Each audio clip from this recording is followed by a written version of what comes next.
All right, everybody. I'm not even sure what I'm gonna call this. I just wanted to go over real quick what the combat decks are in this game because I did not touch them in depth when I was doing my review earlier, where I was just like digging around playing the game, showing you guys what it is. So for those of you who are interested in what the combat deck um, is basically how you customize all your attack sequences. Um, and it's basically as you play the game and you unlock new moves, which I explain how you do in the tutorial in the review. You basically just have to like get hit by the moves and block them or parry them or absorb them or whatever. You need to like experience a move being used on you, and whether you block that or you parry that or you dodge it or whatever.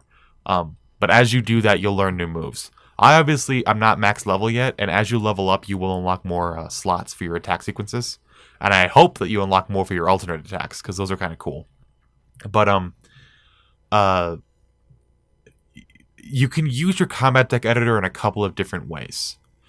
You can use it how I use it, which is basically creating an infinite loop with your attack sequences and with your alternative attacks, because that'll give you basically two combinations to choose from.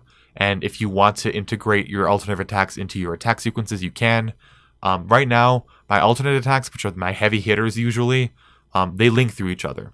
So you can see along the left, along the left will show you along the left side of the alternate attack screen. Do you see how those like arrows are pointing to the stances? Those will show you what stance you have to be in to use these attacks. But on the right, they'll show you what stance the attack will land you in. So some attacks in this game, most attacks in this game, I think all the attacks in this game actually will they'll change your stance. So each attack has a stance associated with it at the beginning and the end. So basically, what I do with my alternate attacks, those are my heavy hitters. Those are what I use to like break people's guard, or what I use to do the most damage actually in combat. I have them link through each other. So my top right stance links through my top left stance, and my top left stance links to my bottom left stance, and my bottom left stance leads through my bottom right stance. So they're all fluid through each other, and I can show you this. So I have 4 different alternate attacks that I go through, and I'm not manually changing my stance. These are all I'm just pressing the triangle button. I'm not manually changing my stances. I'm just pressing the triangle button. So you can see that I have access to 4 different stances now, 4 different attacks, just by pressing the triangle button. So, the other thing you need to worry about is your attack sequences. And these are what I use for chipping away at somebody's guard. This is what I use for jabs. They're quick to knock people off. These are what I use to stop an attack. Some of these sequences, you can see they have special abilities. You can see here, this one ducks, so you'll avoid high attacks. This one stops charging attacks. It has strong impact on guard. It'll also break the absorbability on people. So most abilities have special attacks. This one stops charging attacks. This one avoids low attacks. This one stops charging attacks. So each ability, some abilities have some attacks have extra abilities attached to them, and you can integrate those into your attack sequences. But what I really use my attack sequences for, and what I'll end up using them eventually when I have enough moves to link them through in an infinite loop, like I do with my alternate attacks, is I'll basically use them to confuse an opponent. Because at this point, if you don't have your attack sequences linking through each other, your opponent only has to memorize however many attacks are in your loop.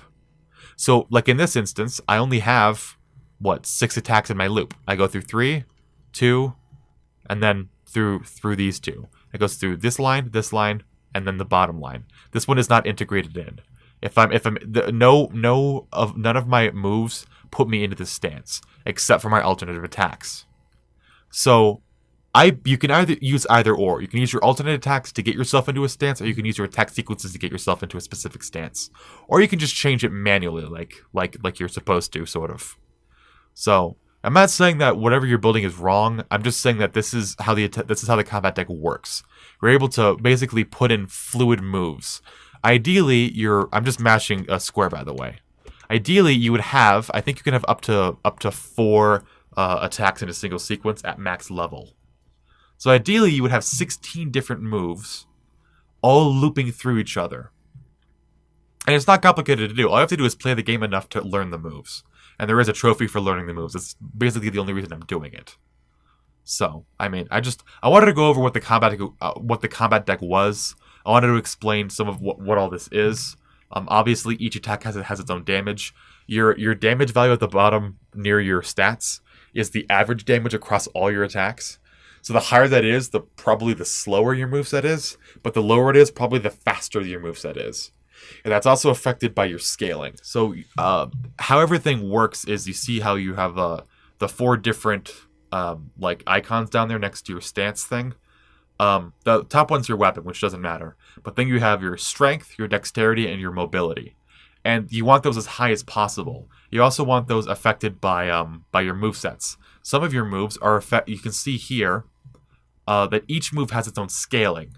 So some moves benefit from strength, some moves benefit from dexterity, some moves benefit heavily from mobility. You want to incorporate these into your moveset. If you're a high strength build, if you like wearing heavy armor and you have a low mobility, and you also you build high strength or you build high dexterity, you need to incorporate that. You want to have moves that scale really, really well with dexterity, or moves that scale really, really well with mobility. So it's all really complicated, and I just didn't want anybody to see the combat deck and get overwhelmed. I wanted to sort of give like a basic explanation of what this is. So that's the video basically. If you guys enjoyed the video, please